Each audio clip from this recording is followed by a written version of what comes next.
Good afternoon, my man. Can you hear me? Yes, sir. There he goes. There he goes. What's up? All right, we're back, man. See, I cut it kind of short. I literally just walked in the office and just enough time to get live. I'm telling you, we like living on the edge. How's it going? It's going well. It's going well. Can't complain. How about you? I'm good. I'm good. Just came back from Jersey.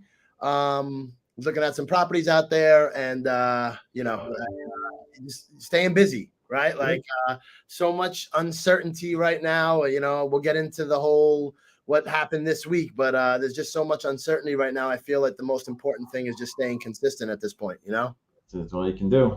Yeah. Keep doing the activities that generate the business.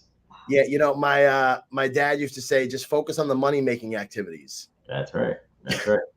So much busy work, and I'm the PC coach here, so the productivity coach, and I see so many agents come in and they want to focus on their website and they want to focus on this and that and all these other things, and I'm like, listen, just block out all the noise, get on the phone, build the muscle memory of coming in every day. First of all, showing up every day, right? And secondly, getting on the phones, because that's your best weapon. Besides going out and having the face-to-face conversation. So the money-making activities.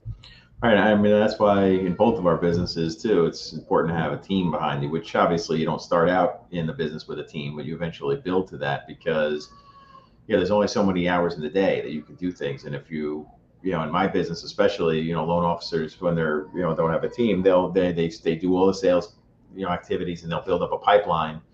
And then when you need to manage that pipeline to get those deals closed, it's taking away from your sales activity. So you're seeing like this peak, and valleys and peaks and valleys.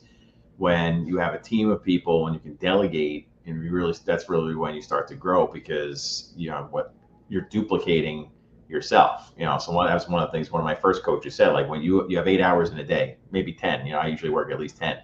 But if you're working 10 hours a day and you have a second person, that's 20 hours a day. Yep.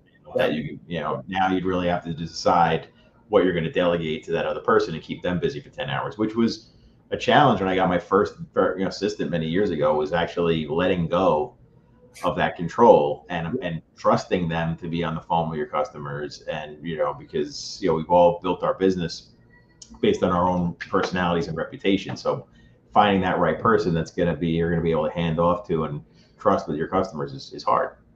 But even if that person is doing in those 10 hours, saving you 5 hours of your own work, still, benefiting. And obviously you got to start going into the ROI and how much you're paying in salary and so on. But usually the biggest objection when making that first hire is the cost. Yep. But and anytime I'm coaching one of my loan officers to get to their next level, it's like, yes, that there is a cost, but when you look at how much more, you obviously got to look at how much more money you're going to make with that extra person, not at the short. You got to look at the long-term gain, not the short-term cost. Yeah. And it's worked out really every time, as long as the person is driven. I mean, you don't want to get an assistant or a team. You're not going to get an assistant or somebody on your team so you can sit back on the beach for 3 days a week. You're gonna, you're doing it to build and grow and consistently work as much as you're working, but now having that extra person to take on more. I heard earlier in the week, I was listening to a podcast, I don't remember which one, but they were talking about you should hire to character, you can teach skills. That's true. If you find that ambitious person, if you find that person that is loyal, that person that is intelligent, can think fast on their feet, and they have that driving ambition to become, let's just say, the best admin that they could be to serve, in your corporate sort of setting, then you can teach the skills later. Right, you can always teach the skills. Right, exactly right. It's really finding the right fit and the right drive, and the person that's bought into what you're trying to do. So not just looking at it necessarily as a 9-to-5 job. Somebody that's really bought into like growing your business and growing your team, and that's why you incentivize. But at least we do incentivize assistants and team members with overrides on the production, because the more we close, the more they make, just like in sales. Yep. All right.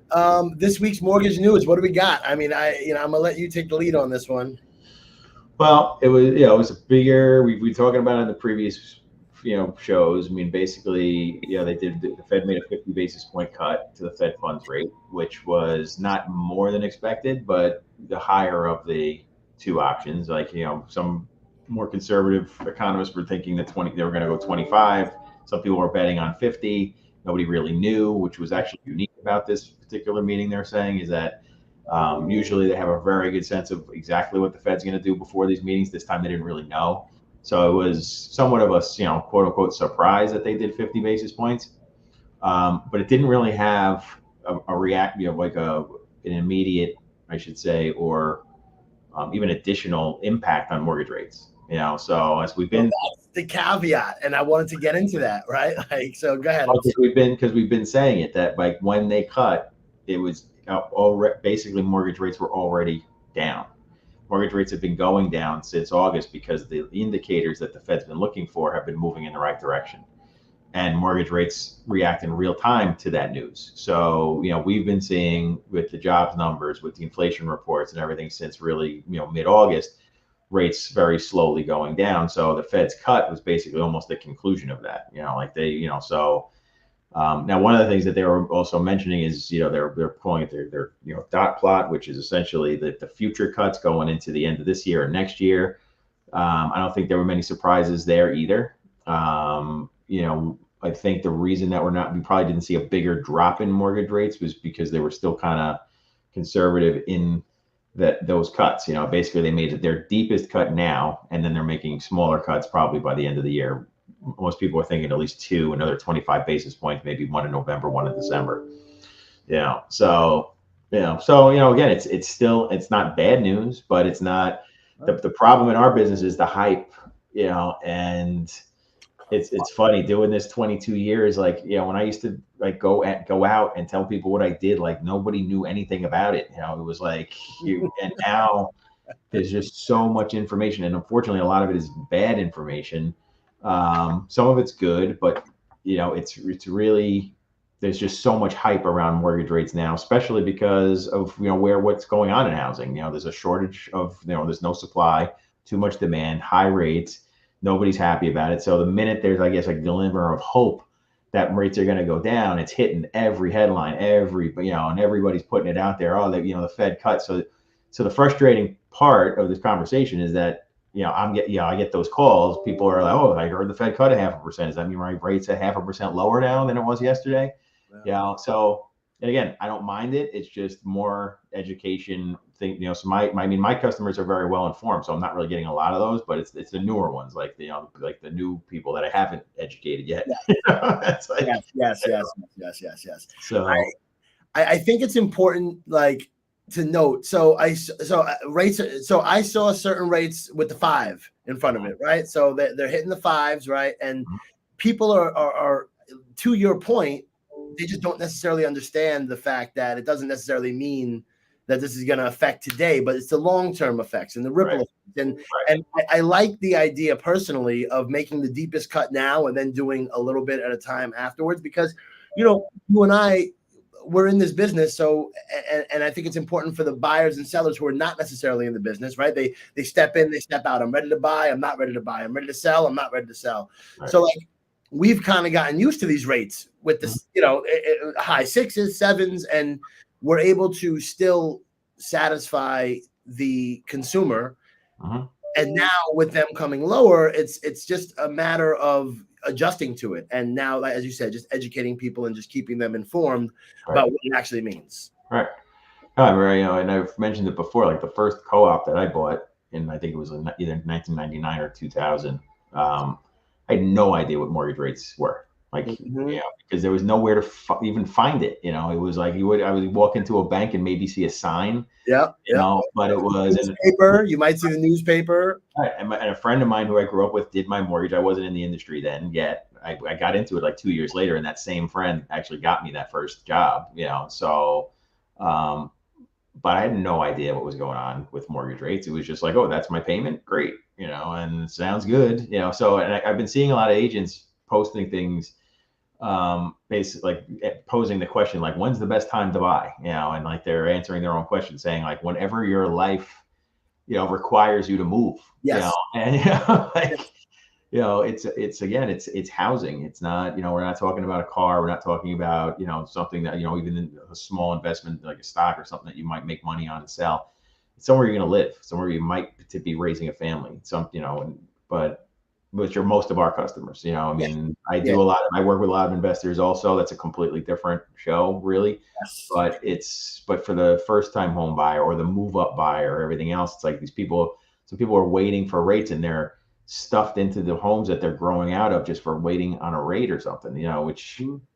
and then even when I go over the payment, it's, you know, it's not a big difference when you lower it or raise it an eighth or a quarter or even so much as a half on a smaller loan. It's not a, you know, a huge, you know, it's not moving the needle a ton, you know, when your home price is inflated and your taxes are high and everything else, like those are the bigger costs. Yeah, absolutely. And you know, it's funny that you brought up the best time to move is when your life expected. It's all around the life events, right? So like you've got the D's of the 4 or 5 D's of real estate, right? So you've got like debt, divorce, death, and downsize, Right. right? So like when your life dictates that you have to move, Mhm. it's you have to move, and the most important thing is just having people on your side that are informing you and making sure that you're heading in the right direction. Right, right. And you know, even when I sold my last co-op and was buying my house, it was like, you know, we had made the decision, my wife and I, that I didn't want to get into kind of like a stepping stone house. Like we wanted to find a house that we were going to grow into and stay.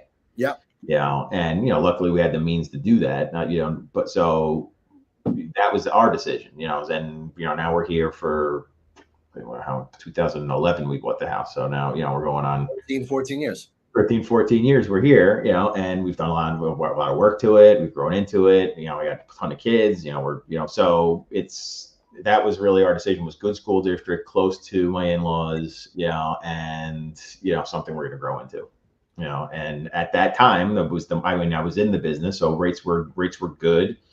They, you know, home prices were kind of depressed because that was in 2011. That was only a couple of years after, you know, the recession. So prices, but again, it was just the circumstance of that's where we were in our life anyway. You know, so yeah, some people could say like, "Oh, you're so lucky you bought your house when you did." It's like, well, I was just happened to be at that point in our life that we wanted to start a family. You know, like that's, Yeah. you know, I didn't have a magic wand. That wasn't timing the market. I'm not a genius. I was just like, no, we wanted to buy a house, so we bought one.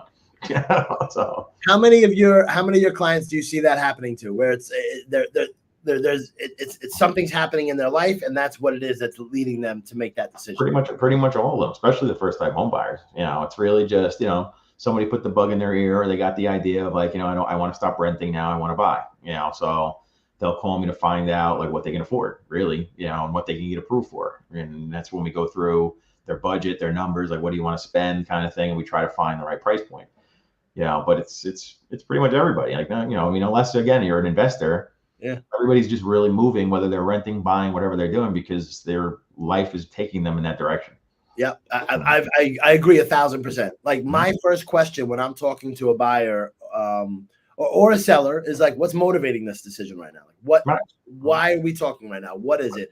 Right. And then if you start digging 2 or 3 levels deeper, because I want to move, like, or because of this. All right, well, why? Who's that going to affect? How's that going to impact your life? And then when you go 2, 3, 4 levels deep, that's when you start getting the real answers. Right. And I get a lot of like, I just got to get out of this neighborhood, you know, like the neighborhood's getting, you know, bad or whatever else. I want to move out of the neighborhood. I get, you know, where I have 2 kids and we're in a, you know, 1 bedroom or 2 bedroom. We got to get into a 3, you know, stuff, you know, closer to work, this, that. There's so many different reasons. But so let me ask you a question, and I'm sure you're getting this, you know, from your clients as well, but just for the sake of the podcast, right? Like, where do you see home prices going in the next, you know, couple months, now that, you know, obviously, you know, because now that this 50 basis points has come off, where do you see home prices going?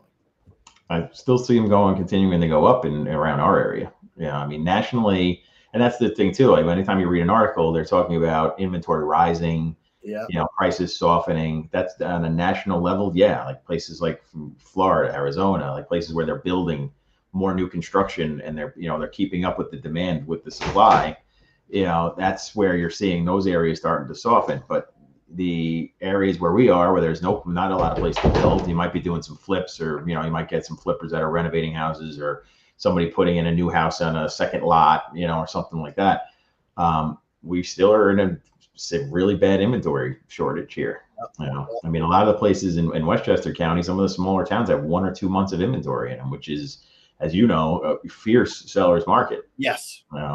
Yes. So I'm starting to see maybe the Bronx soften a little bit more than Westchester right now, but even still, very short supply of inventory, still dry, still a lot of demand. And lower interest rates basically just increases buying power. So, if a loan today was, $100,000 loan today was, $650 a month, and that goes down to $600 a month. Well, now that person has a little more wiggle room to actually increase the price and keep the same payment. Yeah. So as long as they can afford it, it's going to drive prices higher. I'm wondering if it's going to get some of the sellers off the fence, right? Like, that's what all the news articles are saying, like, oh, the golden handcuffs, like, this might get some more people selling, and maybe.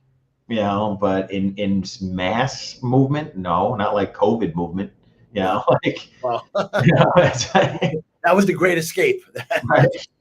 That's what I mean. You're not going to see that because, especially a lot of people that did buy in COVID and maybe moved out of the city, some of them are moving back to the city, but they're keeping the house and renting it out because they got a 2.5% rate, and now they made $200,000 in equity and they're renting it out and making money. So why would they sell it unless they had to? Yep. So that's the problem. It's always interesting to see the effects, right? Like you and I, obviously, we're seeing the short term, and you see everybody posting the new rates and 50. It amazes me the people who are making these and like reposting and doing these things, thinking that they're being educational instead of getting on there and actually explaining what it means and what it does and how it's going to actually affect the clients and the market, really.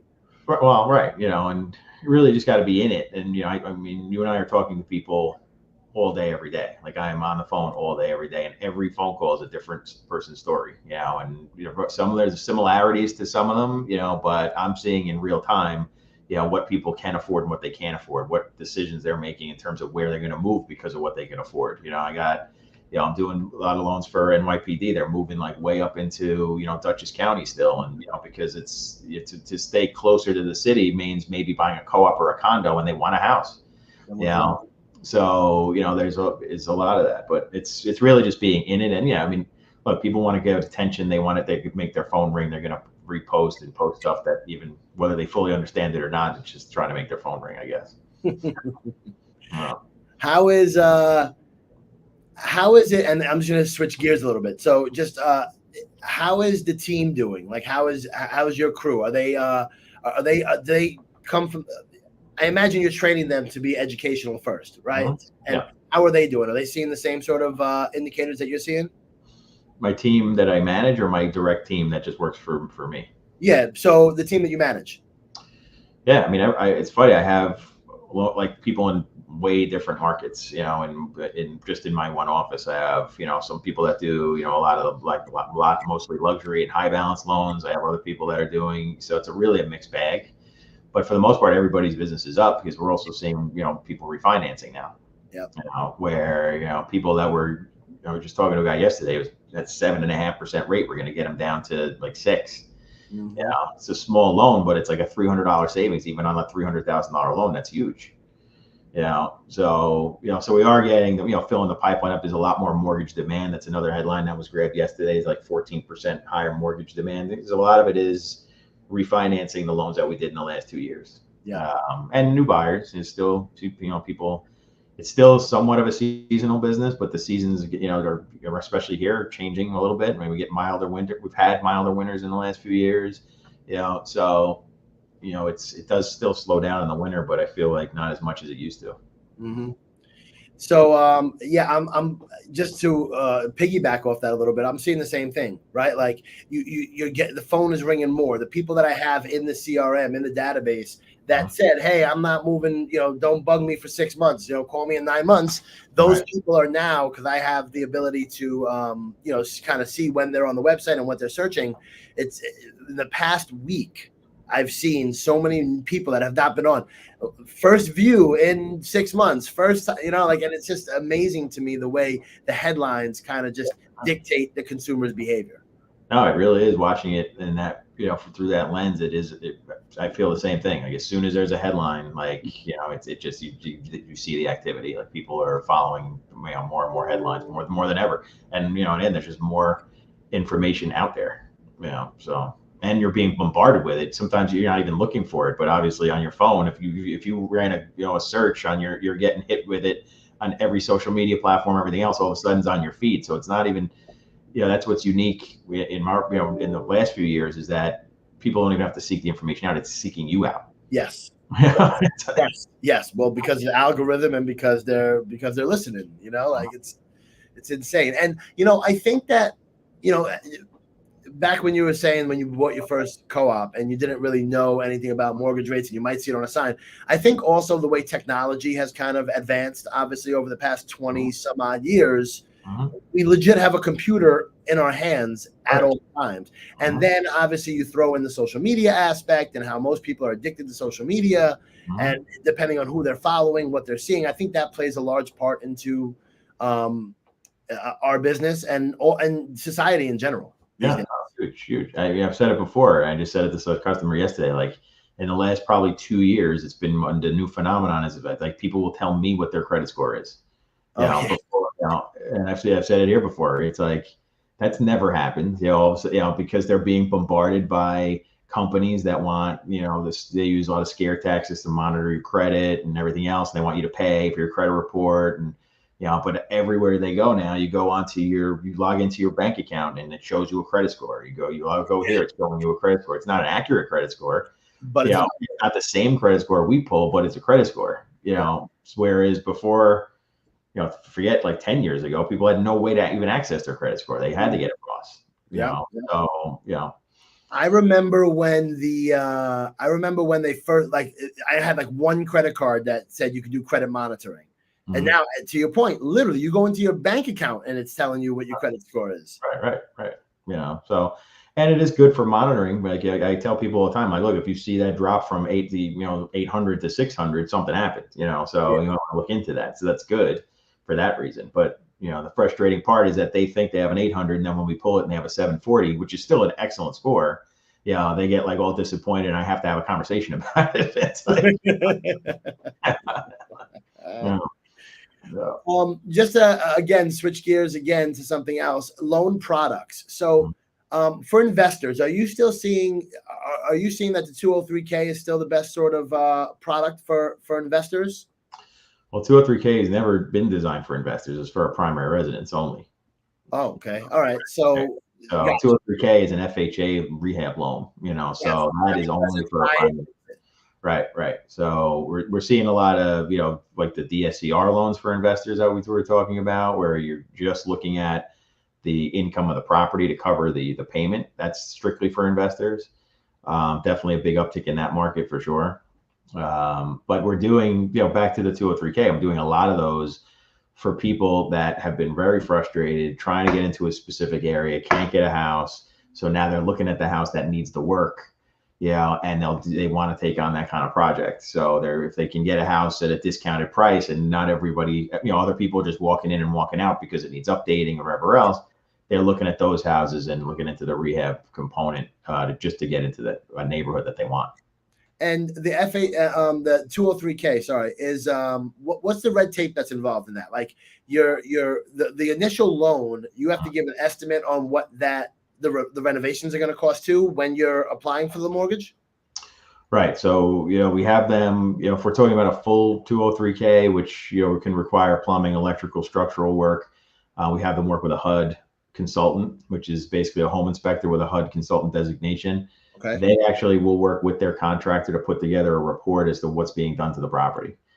So we're giving $20,000 for a roof, we're giving $15,000 for the bathroom, and they itemize, all those in that report, which goes in with now the buyer's paperwork along with their regular paperwork to get it all approved and appraised.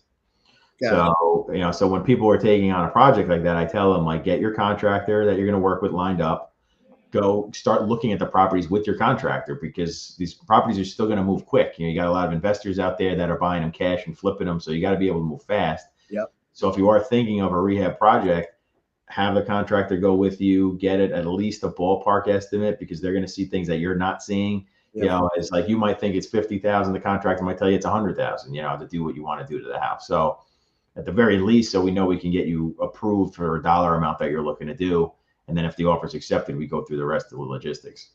Gotcha. And that HUD consultant is only involved in that initial process, or after you the whole way through. They also come back at the end when after the closing you own the house, and that money that's held for the rehab costs is held by us and distributed directly to the contractor. The HUD consultant oversees that and basically gives us the authorization to release the funds in the phases that it's going to be released. Gotcha. So they act as a middleman there to make sure to protect the bank's interests. Pretty much, right. Gotcha. You know, so you got to make sure that the work is being done according to that initial contract. You know, when we're, you know, so you need somebody to go out there to look, you know, make sure it's being done the way it's supposed to be done. How do they work with how do the contractors do? Because most contractors are taking, you know, deposits up front. Does the 203K allow for them to put the deposit up front, or does the consumer? They get an initial phase deposit in the beginning so they can get materials and stuff like that. Same way if you were doing major construction in phases, they're, you know, same idea. They'll get some money in the beginning, then the middle, and then the end. Gotcha. And the 203K is a permanent loan, right? Like that's your permanent loan. Right. So basically, you know, like the simple math is if you're like, say you're buying a $500,000 house and I need $100,000 worth of work, it's now $600,000. So it's 5 plus 1. Yeah. So your down payment is based on the 6. So you can put down as little as 3.5% on that 600,000 because now the 100 is built into the loan. So a closing, you know, you're financing, you know, based off of the 600,000. So when you have your closing, your mortgage payments start the month after that, and the money that was being held, you're paying interest on that money, but it's being distributed to the contractor. Do you pay interest on the money that you haven't drawn yet, or do you only pay interest on the money that you've used to close on the house? You're making the payments based on the full amount, you know, but there's also a part in those loans that allow you to build in up to 6 months of the payment into the rehab cost, so you don't have to make payments while the construction is going on. Okay. Yeah, it's pretty cool. Gotcha. Yeah. Is it and the just another product that I've been hearing a lot about lately is the Sony Mae, the state of New York mortgage assistance, right? Yeah, we're doing a ton of them. You know, it's a great first time home buyer program in New York State. Yeah. And that the way that works, correct me if I'm wrong, is that there's up to 3% of the purchase price or a dollar amount that you can get as a grant at closing, right? It's actually it's a loan. Which is good in a way because it's non-taxable, right? So it's a down payment assistance loan, which is 3% of the price with a maximum of 15,000.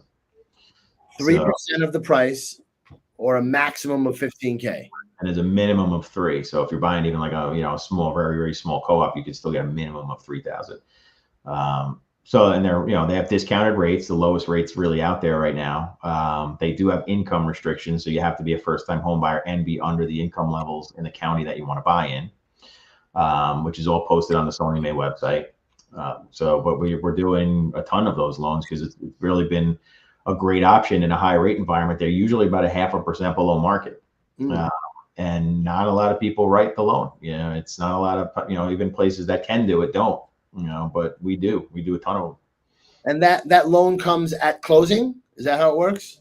Right. So it's wired to the closing the same way that the bigger loan is wired to the closing, and it just comes, basically they just take it off the bottom line. So even though they call it down payment assistance, it usually ends up paying for closing costs. Yeah, that's what I was just about to say. Yeah. Right. Interesting. All right. Well, listen, dude, we are coming up on our 30 minutes. I appreciate your time, and I'm looking forward to hearing from you next week, Ben. My pleasure. Good to hear from you. Thanks, Steve.